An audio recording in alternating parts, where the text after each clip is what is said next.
December the 11th, 2024. Oh, what a beautiful day.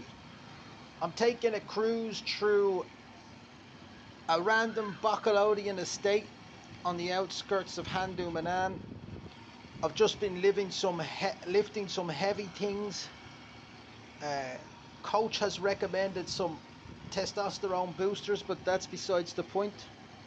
I went upstairs to Jennifer and what's her name. They served me up a Hungarian sausage, big massive yolk, and I had that with 4 fried eggs. I'm starting the carnivore diet. Anyway, what I wanted to do for this little video is get a little bit scientific. Let's go all the way back to the 17th century.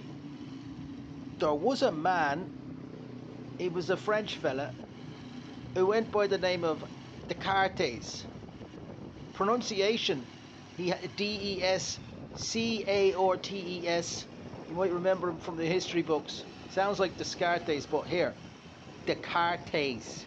Get it right.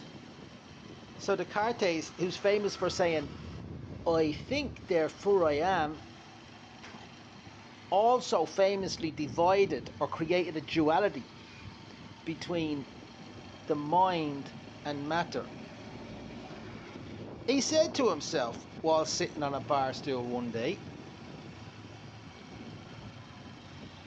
"Reality can be observed scientifically, and we can determine the outcome of reality according to a set of scientific facts. Therefore, science can help us learn about reality. That's different for the mind," he would have said while sitting on the same bar stool. "The mind is the domain of God, and therefore should only be studied by philosophers and by religious enthusiasts." A nearby observer might have said, "Descartes, you're fucking off your head, it's your round." Or that may or may not have happened.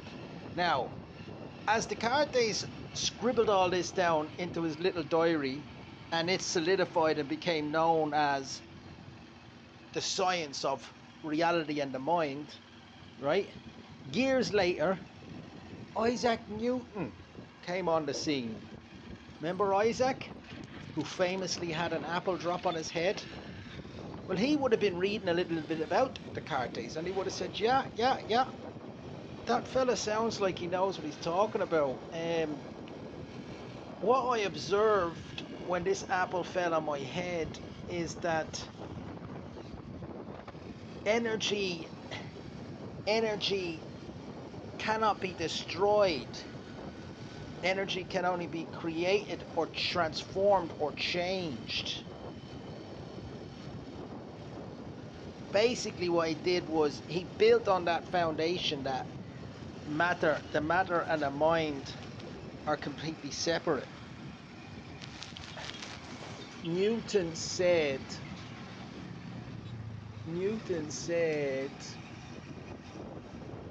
all things are considered solid.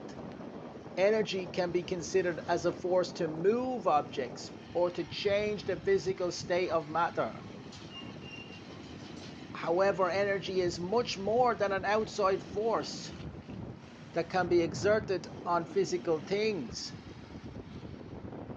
Yeah, so basically he had said that the universe is a machine. It's a machine, and everything is predetermined, right? You can't do anything to change the outcome of what God has already penciled down as reality.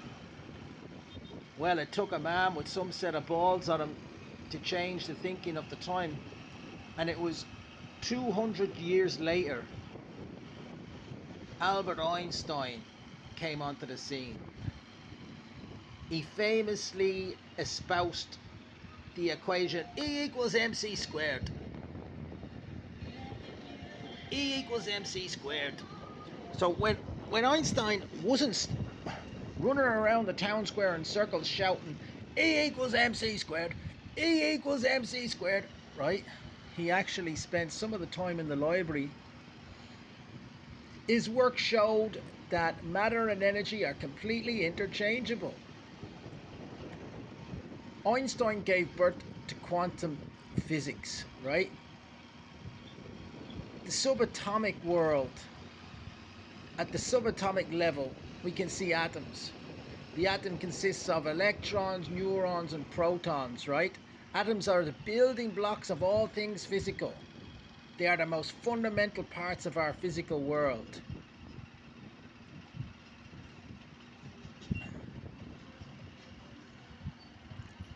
At a subatomic level, things contain physical qualities and energetic qualities.